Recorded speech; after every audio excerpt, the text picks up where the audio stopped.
యేసుతో అనుదినం శిష్యత్వంలో ఎదుగుట. ప్రార్థనా మూలాలను వెతికి పట్టుకుందాం.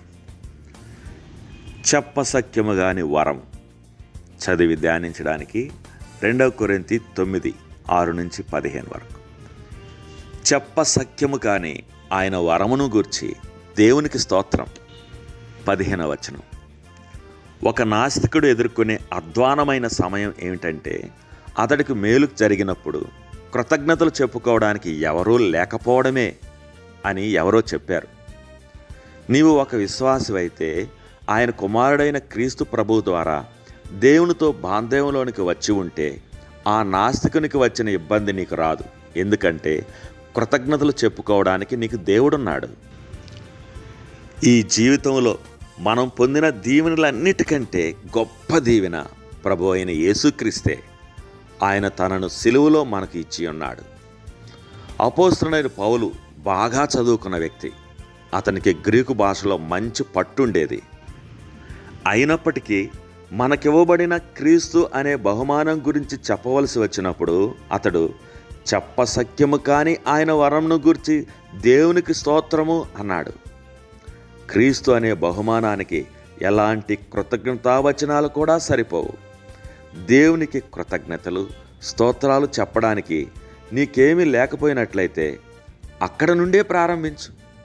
యేసు నిమిత్తం దేవునికి కృతజ్ఞతలు చెల్లించు.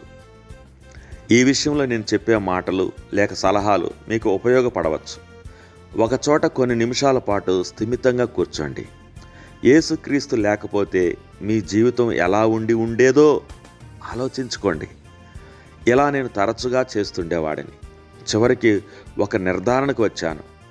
క్రీస్తే లేకపోతే నా జీవితం ఆనందం అనేది లేకుండా చీకటిమయమై నిస్సారంగా ఉండేదని నాకు అర్థమైంది.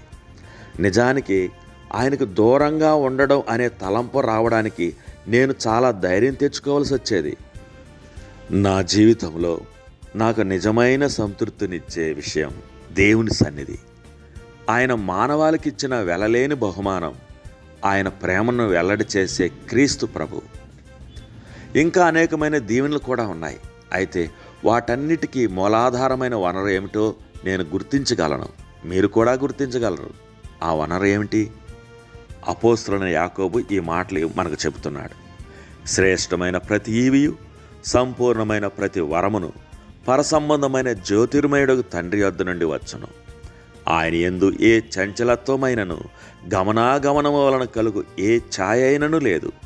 యాకోబు 1:17. కాబట్టి చెప్పసఖ్యము కాని ఆయన వరంను గురించి దేవునికి స్తోత్రము చెల్లించాలి. ఇంకా ఆయన మనకి ఇచ్చిన ప్రతి విధమైన ప్రశస్త బహుమానాల నిమిత్తము ఆయనకు కృతజ్ఞతాస్తుతులు సమర్పించాలి. దేవా, నా జీవితంలో శ్రేష్టమైన ప్రతి ఈవి నీ యొద్ద నుంచే వచ్చిందనే ఒప్పుకోలును నా హృదయంలో లోతుగా నాటుకునేలా చేయి.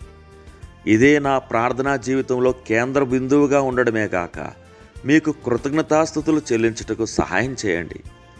ఈ మనవులు మా రక్షకుడైన క్రీస్తు యేసు నామమున చేయుచున్నాను తండ్రి.